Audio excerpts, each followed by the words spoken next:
मेरे प्यारे बच्चों नमस्कार। मैं बेटा बर क्लासेज में अरुण कुमार राय आपका स्वागत करता हूं।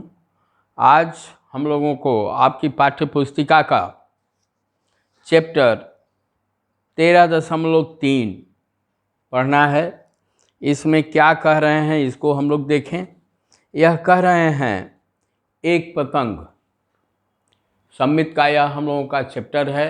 सम्मित के विषय में पढ़ना है। एक पतंग के बीच चर्चा कर रहे हैं। कह रहे हैं आपकी ज्यामिति बॉक्स में दो सेट स्क्वायर में से एक के कोणों की चाप 30 अंश, 60 अंश और 90 अंश है एवं ऐसे ही दो समान सेट स्क्वायर लीजिए जिन्हें आपस में मिलाए रखिए और एक पतंग बनाइए जैसा आकृति में दिखाया गया है। ठीक है, हम लोग ब्लैक बोर्ड पर चल करके देख रहे हैं। इस आकृति में कितनी सममित रेखाएं हैं? क्या आप सोचते हैं कि कुछ आकृतियों में एक से अधिक सममित रेखाएं हैं? ठीक है, तो पहले कल भी मैं आप लोगों को इसकी चर्चा किया था कि सेट बॉक्स जो होता है उसमें दो स्क्वायर होते हैं। एक जो है सेट बॉक्स स्क्वायर ऐसा होता है जिसके भाई सेट बॉक्स में जो स्क्वायर होता है वह क्या होता है, पहले तो 90 अंश का होगा। तो एक सेट बॉक्स ऐसा होता है जिसके दो कोण 45 अंश के होते हैं। ठीक, ये दो 45 अंश के होते हैं और एक 90 अंश का होता है। और दूसरा होता है ऐसे करके, यह 30 अंश का होता है, यह 60 अंश का होता है और ये तो 90 अंश का होता ही है। तो इसको लेंगे तो पतंग नहीं बनेगा, लेकिन इसको हम लोग ले लेंगे तो पतंग बन जाएगा। अब पतंग हमारा बनेगा कैसे? यह हो गया, यह हो गया। मान लीजिए पहले हम लोग एक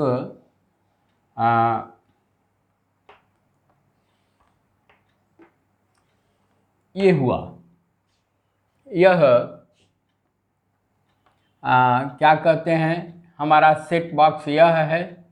यह सेट बॉक्स है जिसका एक कोण 90 अंश और यह जो है ये 30 अंश का, ये 60 अंश का, ये 60 अंश का और ये 30 अंश का। तो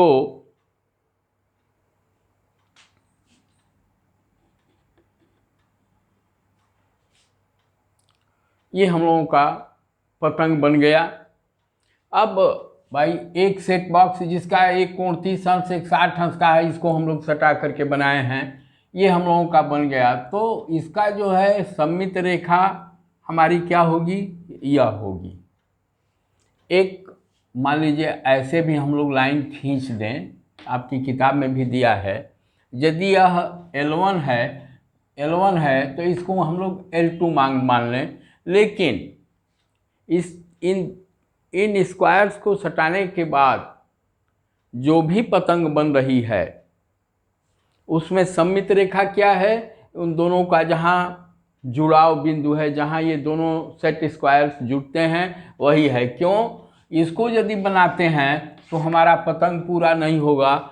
यदि दर्पण को मिरर लाइन यदि हम लोग ऊपर रखते हैं तो यह इसका उसमें प्रतिबिंब आएगा, यह भाग पूरा नहीं हो पाएगा। और यदि मिरर लाइन मतलब मिरर को नीचे करते हैं तो इसका दर्पण बनेगा, ये प्रतिबिंब बनेगा, जो कि इस पतंग को पूरा नहीं कर पाएगा। अतः इसमें केवल और केवल हम लोगों का एक ही क्या होगा? सममित रेखा होगी। सिमेट्री लाइन केवल इसमें एक ही बनेगी। फिर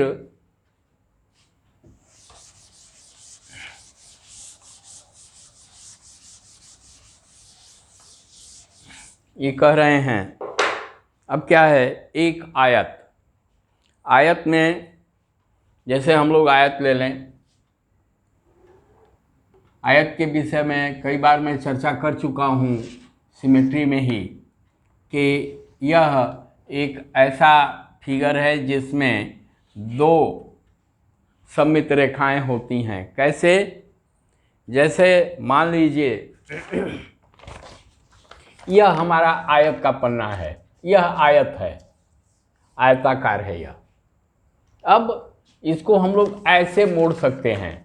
जब ऐसे मोड़ेंगे तो क्या होगा, इसके बीचों बीच इसको मोड़ेंगे तो क्या होगा, यह सिमेट्री लाइन हो गई, सममित रेखा हो गई।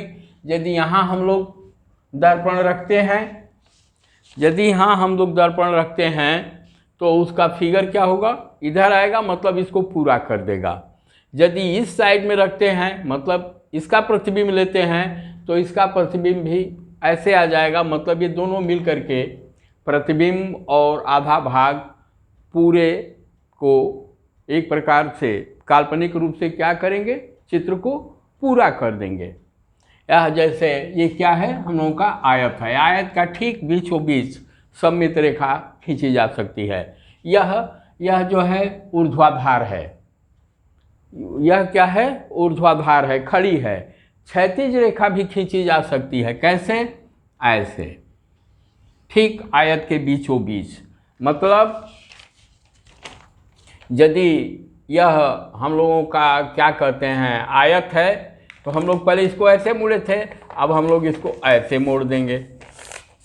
यदि इसको हम लोग ऐसे मोड़ देते हैं तो क्या होगा, यदि हम लोग इसको ऐसे मोड़ेंगे तो इसका, जैसे मान लीजिए दर्पण हम लोग यहाँ रखते हैं, दर्पण ऐसे करके रखते हैं, तो यह इस भाग का चित्र दर्पण में उधर आएगा, प्रतिबिंब आएगा, और ये दोनों मिल करके इसको पूरा कर देंगे। मतलब आयत में दो सममित रेखाएं होती हैं, आयत में हम लोगों की दो सममित रेखाएं होती हैं, एक ऊर्ध्वाधर और एक क्षैतिज। ठीक, अब ये क्या कर रहे हैं, दो या अधिक सेट स्क्वायर को मिला करके आप जितनी भी, चलिए अब एक है अनेक सममित रेखाओं दो से अधिक वाली आकृतियाँ। ठीक है, इसको भी अब हम लोग समझें।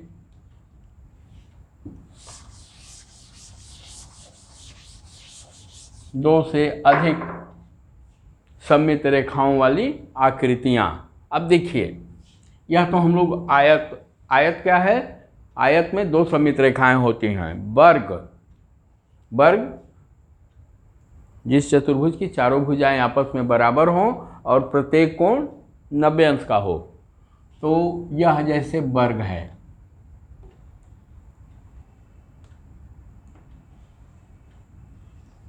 यह हम लोगों का वर्ग हो गया। वर्ग में देखिए कितनी सममित रेखाएं बनेंगी, एक तो आयत जैसा होगा, एक ऊर्ध्वाधर हो गया, ठीक, एक क्षैतिज हो गया। आयत में मैं सब समझा चुका हूँ, अब यहाँ बहुत समझाने की आवश्यकता नहीं है। एक ऊर्ध्वाधर होगा, दूसरा क्षैतिज होगा, ये तो दो हो गई। तीसरी रेखा जो है इसके विकर्णों के द्वारा भी बनती है। अब वर्ग को यदि हम लोग ऐसे मोड़ देते हैं, अब यह मान लीजिए यह वर्ग हो, चूँकि यह वर्ग नहीं है लेकिन मैं समझा रहा हूँ, तो क्या होगा, ये इसको यदि हम लोग ऐसे मोड़ देंगे, ये यदि वर्ग रहेगा तो ये सब बराबर हो जाएगा, ये नहीं निकलेगा इधर, ये इतना नहीं निकलेगा। क्या होगा, यह जो है इसको यदि हम लोग ऐसे मोड़ेंगे तो यह जो है ठीक आकर के यहाँ हो जाएगा, यह जो है यहाँ हो जाएगा, और यह जो है यहाँ हो जाएगा। तो यह हमारी क्या होगी, यह एक और सममित रेखा होगी वर्ग के लिए। तो यह जैसे मान लीजिए L1 हुआ, यह L2 हुआ, यह L3 हुआ। तो जब एक विकर्ण सममित रेखा के रूप में काम करता है तो दूसरा विकर्ण भी वर्ग का सममित रेखा का काम करेगा, मतलब L4। वर्ग में 4 सममित रेखाएं होती हैं। पहले तो ये हो गया,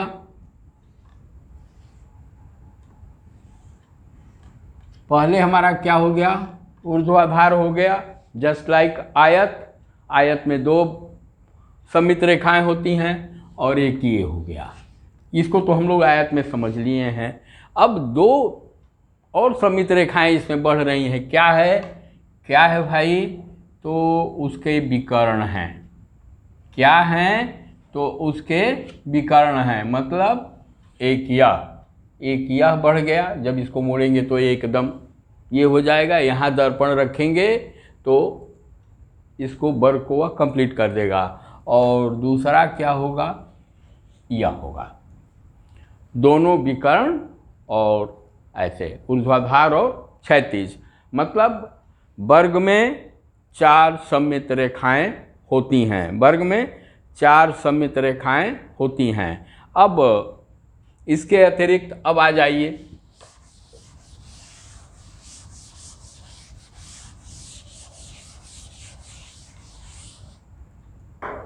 त्रिभुज में समबाहु त्रिभुज में भी समबाहु त्रिभुज मतलब जिसकी तीनों भुजाएं क्या हों, बराबर हों। मतलब यह और ये तीनों भुजाएं आपस में बराबर हैं, ये बराबर ये। ठीक। अब इस पर क्या होगा, त्रिभुज में एक यहाँ से सममित रेखा खींची जा सकती है। यदि यहाँ हम लोग दर्पण रखेंगे तो इसके चित्र को यह पूरा कर देगा। क्योंकि समबाहु त्रिभुज में शीर्ष से आधार पर, मान लीजिए यह शीर्ष है, यह आधार है, तो शीर्ष से आधार पर खींची गई लंबवत रेखा सममित रेखा क्या होती है, जहाँ भी होती है लंब के रूप में होती है, एकदम सीधी होती है। आधार को 2 भागों में विभाजित करती है। यह क्या कहते हैं, समबाहु त्रिभुज की एक बहुत अच्छी विशेषता है। तो जब इसको बराबर, यह बराबर और ये बराबर है, फिर यह बराबर यह है, तो जब इसको हम सममित रेखा बनाएंगे और यहाँ हम लोग दर्पण रखेंगे, दर्पण को, तो क्या होगा, उसके चित्र को एकदम बराबर उकेरेगा, मतलब वह सममित रेखा के रूप में। तो देखिए अब इसमें क्या है, समबाहु त्रिभुज में 3 शीर्ष होते हैं। एक तो शीर्ष यह हो गया, दूसरा शीर्ष हम लोगों का यह होगा। ठीक। यह रेखा भी जब हम लोग यहाँ पर लंब डालेंगे तो यह बराबर यह होगा। ठीक। और यह भी एक सममित रेखा के रूप में काम करेगा। फिर तीसरा होगा यहाँ से, इस शीर्ष से इस रेखा पर जब हम लोग लंब डालेंगे तो चाहे लंब कहिए चाहे उसको सममित रेखा कहिए, वह 2 बराबर भागों में बांटती है। तो समबाहु त्रिभुज में क्या हो गया, L1 हो गया, L2 हो गया और ये L3 हो गया। समबाहु त्रिभुज में 3 सममित रेखाएं खींची जा सकती हैं, अथवा 3 सममित रेखाएं होती हैं, दर्पण रेखाएं होती हैं। अब ये कह रहे हैं, मान लीजिए हमारे पास दाईं ओर जैसी एक आकृति हो। अब त्रिभुज के बाद, वर्ग और समबाहु त्रिभुज के बाद ये आ रहे हैं, एक ऐसी करके आकृति है। ठीक। तो यह कह रहे हैं कि क्या यह सममित में है, तो ऐसे तो इसका कहीं कुछ मतलब नहीं है। लेकिन यदि यही रेखा हमारा ऐसे और ऐसे, और मान लीजिए यह ऐसे खींचा गया हो, तो इसके लिए दो सममित रेखाएं बनेंगी। इसका कोई मतलब नहीं है। इसको मैं कहाँ से सममित रेखा करूँगा बताइए? इसको ऐसे खींचा जाए कि ऐसे खींचा जाए, कहीं से ये सममित रेखा का काम नहीं करेगी। लेकिन यदि इस प्रकार का फिगर हमको मिलेगा तो इसकी दो सममित रेखाएं होंगी। कैसे? क्यों? कैसे? पहले तो ये हो जाएगा, यह सममित रेखा हो जाएगी। क्यों भाई? यदि हम लोग दर्पण यहाँ रखते हैं तो फिर इसको जो है यह ऐसे पूरा कर देगा। ऐसे मान लीजिए, थोड़ा सा नहीं बन पा रहा है, यह इसको ऐसे पूरा कर देगा, तो यह हमारी सममित रेखा के रूप में यह काम करेगा। यह हमारा सममित रेखा के रूप में काम करेगा। आप अपनी किताब में देखिए। फिर एक और सममित रेखा होगी इसके लिए। वह क्या होगी? वह क्या होगी सममित रेखा इसके लिए? यह जैसे मान लीजिए ऐसे है, तो एक तो सममित रेखा हम लोग इसको लिए। दूसरी सममित रेखा यह भी हो सकती है, क्योंकि जब ऐसे करेंगे तो यह फिगर हम लोग का ऐसे बन जाएगा। इसको सममित रेखा लेकर चलेंगे तो दर्पण रेखा, यदि दर्पण को ऐसे रखते हैं, चाहे मान लीजिए यह रेखा नीचे खींची गई है, तो दर्पण को ऐसे रखेंगे तो उसका चित्र उसमें एकदम, मतलब यदि इसको हम लोग बीचों बीच खींचते हैं इस चित्र को पूरा करके, एक बात मैं कह रहा हूँ, तो लगेगा कि यह रेखा इस चित्र को बराबर बराबर दो भागों में बांट रही है। वैसे ही यदि इस चित्र को पूरा करके और हम लोग इसको बीचों बीच खींचेंगे तो लगेगा कि यह रेखा, हमारी सममित रेखा, इसको दो भागों में बांट रही है। अब एक और इन्होंने बहुत बढ़िया चीज़ दिया है, दो से अधिक सममित रेखाओं वाला उदाहरण दिया है। वह है हम लोगों का समपंचभुज, समखटभुज। मतलब जो सम वाला है वह एक क्या होता है? सममित, कई सममित रेखाओं वाला चित्र होता है। जैसे मान लीजिए यह एक क्या कहते हैं, पंचभुज है, समपंचभुज है, ठीक। तो समपंचभुज में क्या होगा? ये पांचों भुजाएं आपस में बराबर हैं, यह समपंचभुज होगा। इसमें एक सममित रेखा यह होगी, ठीक। जब सिर से इस पर डालेंगे लंब तो इसको दो बराबर भागों में बांटेगी। दूसरी सममित रेखा यह होगी। क्यों? यह L1 हो गया, यह L2 हो गया। अब देखिए, जब इसको ऐसे डालेंगे, यहाँ दर्पण रखेंगे तो इसके पूरे भाग को वह चित्रित कर देगा, मतलब पूरा कर देगा। अथवा दर्पण की बात छोड़िए, यदि हम लोग ऐसे चित्र बना करके और एक सममित रेखा ये कर देंगे तो लगेगा कि यह सममित रेखा इस चित्र को दो बराबर भागों में एग्जैक्टली बांट रही है। फिर यह भी शीर्ष है, इस शीर्ष से भी इस पर, इसके सामने वाले पर जब लंब डालेंगे तो ठीक वैसे ही काम करेगा। फिर इस शीर्ष से भी इस पर लंब डाला जा सकता है। फिर इस शीर्ष से भी इस पर लंब डाला जा सकता है, और फिर इस शीर्ष से भी लंब डाला जा सकता है। मतलब यह कई सममित रेखाओं वाला चित्र होता है। यह समपंचभुज में 5, यह L1, यह देखिए इसको L2 में मान ले रहा हूँ, यह L3 हो गया, यह L4 हो गया और यह L5 हो गया, यही है। और इधर 5 हो जाएंगे, मतलब उसका विस्तारित रूप हो जाएगा समपंचभुज। ऐसे ही समखटभुज में 6 सममित रेखाएं होंगी।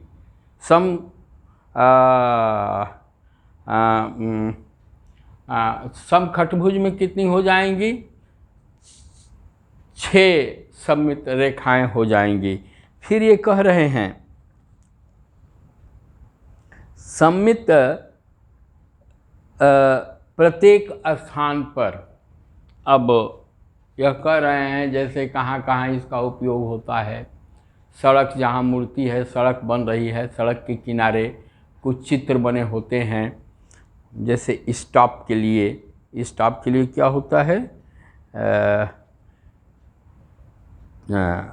समखटभुज का चित्र बना होता है, उसको लाल रंग से रंगा जाता है। किनारे किनारे उसके सफ़ेद होते हैं, बीच में लाल होता है, वह क्या होता है, स्टॉप का चिन्ह होता है। तो इस प्रकार से यह क्या कहते हैं, हमारे जीवन में वहाँ भी मैं देख रहा हूँ कि सममित रेखाओं का प्रयोग करके वह चित्र बनाया गया है। फिर हर जगह कह रहे हैं प्रकृति में इन्होंने क्या कहते हैं, एक पत्ती का उदाहरण दिया है। एक पत्ती को यदि ठीक आध बीच से हम लोग ये करेंगे तो क्या होगा, वह ऐसा नहीं लगेगा, उसको पहचानना मुश्किल होगा। यदि हम लोग दाएं और बाएं कर दें वह बात दिगर है, नहीं तो इसको पहचानना मुश्किल होगा कि कौन किसका प्रतिरूप है। दोनों भगवान ने एकदम सेम बनाया है। वैसे ही ये तारे हैं, जो तारा हम लोग देख रहे हैं, क्या है भाई, तारा के लिए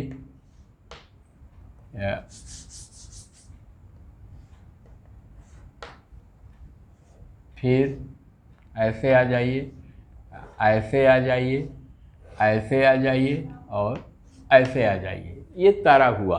तारा में क्या है उस ढंग से मैं बना नहीं पाया हूँ, लेकिन जैसे मान लीजिए हम लोग थोड़ा इसको इधर होना चाहिए था, जैसे ये मान लीजिए ये है, यदि हम लोग इसको ऐसे बांटेंगे और इसको सममित रेखा मानेंगे तो लगेगा कि कहीं से इसमें, या इसको भी ऐसे करेगा, ये भी ऐसे करेगा, ये भी ऐसे करेगा और ये भी ऐसे करेगा। थोड़ा चित्र बढ़िया नहीं बन पाया है।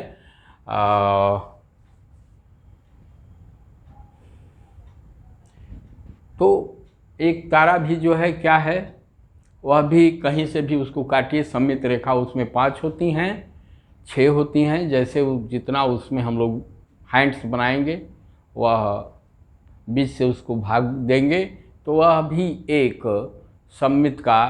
सममित चित्र का उदाहरण है। वैसे ही भगवान ने जितने पशुओं का क्रिएशन किया है, दाएं बाएं एकदम बराबर है।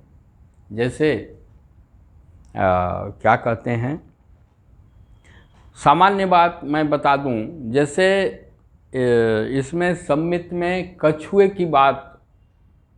का उदाहरण दिया जाता है, वह नहीं होना चाहिए। जैसे 2 चित्र हैं, यह मान लीजिए 2 चित्र हैं और एक दूसरे के ऊपर रख दिया जाए तो ये कछुआ नहीं बनना चाहिए, ठीक ना। ये हमारे अंगूठे क्या हुए, उसके बाहर हो जा रहा है। हमारा चित्र ऐसे बनना चाहिए, एकदम पूरी तरह से उस जो ढक ले, वह सममित का सबसे उचित और बढ़िया उदाहरण है। यह देख रहे हैं ना, अंगूठे को अंगूठे ने, अंगुलियों को अंगुलियों ने एकदम अच्छी तरह से ढक लिया है। लेकिन यदि यह कछुए के रूप में बनता है तो वह सममित नहीं है, वह सममित नहीं है। फिर बाद में आए हैं ताश के पत्तों की बात कर रहे हैं। ताश की पत्तों में जैसे क्या है, कुछ पत्ते एकदम सममित में होते हैं।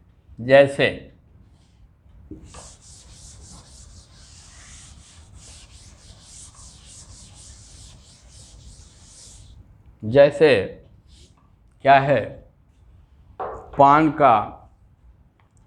का पंजा है, यह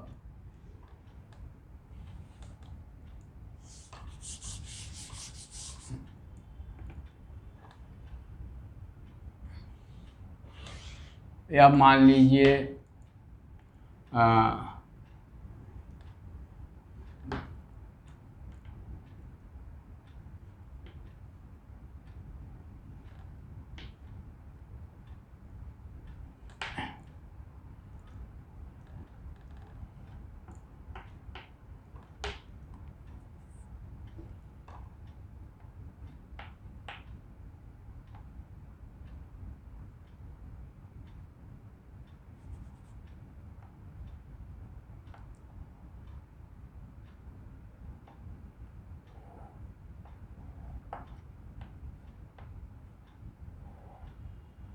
यह मान लीजिए पान का पंजा हुआ, आपकी किताब में दिया हुआ है। थोड़ी चित्रकारी हमारी उतनी बढ़िया नहीं है, तो मान लीजिए मैंने पान का पंजा बना दिया। अब इसकी सममित रेखा क्या होगी? ठीक बीचों बीच, पान माने ताश के पत्ते में जो पान का पंजा है उसका ठीक बीचों बीच। यही यदि चौका रहता तो 4 चित्र बने होते इसमें। मान लीजिए एक चित्र यह है, एक चित्र यह है, एक चित्र यह है, एक चित्र यह है। क्या हो जाएगा? यह सममित रेखा बन जाएगी। चाहे इसको भी हम लोग बीचों बीच सममित रेखा खींच सकते हैं। वैसे ही उन्होंने पान का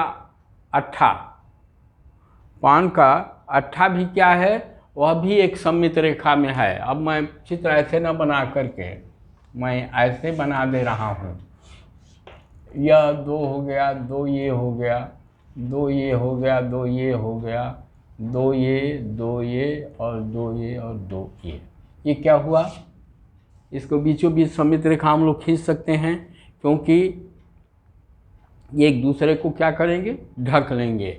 ऐसे ही इसको भी हम लोग बीचों बीच, ये ऊर्ध्वाधर हुआ, इसको क्षैतिज हुआ, हम लोग काट देंगे। तो यह भी एक सममित रेखा का सममित चित्र का ये होगा। क्योंकि इसको यदि हम लोग काटते हैं तो यह बताना मुश्किल होगा कि ऊपर वाला काटा गया है कि नीचे वाला काटा गया है। मतलब इसको यदि 2 भाग में हम लोग कर दें तो। वैसे ही यदि ऊर्ध्वाधर काट देते हैं तो यह है और यह थोड़ा बताना मुश्किल हो जाएगा। अतः ताश के कुछ पत्ते भी क्या हैं? सममित चित्र के उदाहरण हैं। फिर इन्होंने कैंची को लिया है। कैंची को इन्होंने बनाया है, और ये मान लीजिए ये हुआ, फिर ये हुआ और ये हुआ। ठीक, यहाँ से ऐसे और यहाँ से ऐसे। ये कैंची हो गई हमारी। कैंची के लिए क्या होगा? सममित रेखा क्या होगी? इसके ठीक बीचों बीच आपकी किताब में बनाकर दिया भी है। कैंची के लिए सममित रेखा ऊर्ध्वाधर, जैसे उसको खड़ा करेंगे, यदि ऐसे खड़ा करेंगे तो ऊर्ध्वाधर होगा, ऐसे रखेंगे तो क्या होगा? क्षैतिज होगा। तो क्या कहते हैं, यह भी एक हमारे सममित का उदाहरण है। फिर आ जाइए,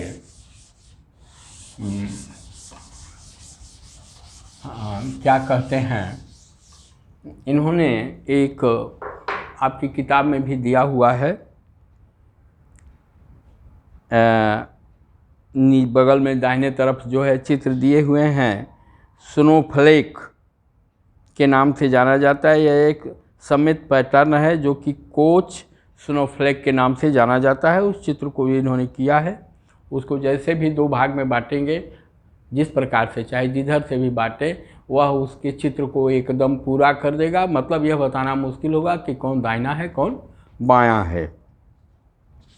तो इस प्रकार से अब फिर हम लोगों को एक्सरसाइज सॉल्व करने के लिए आ गया है, उसको हम लोग सॉल्व करेंगे अगले क्लास में। तब तक आप लोगों से अनुरोध है कि इसको आप लोग लाइक करें, शेयर करें और सब्सक्राइब करें, यदि यह आप लोगों को पसंद आया हो, अच्छा लगा हो। धन्यवाद।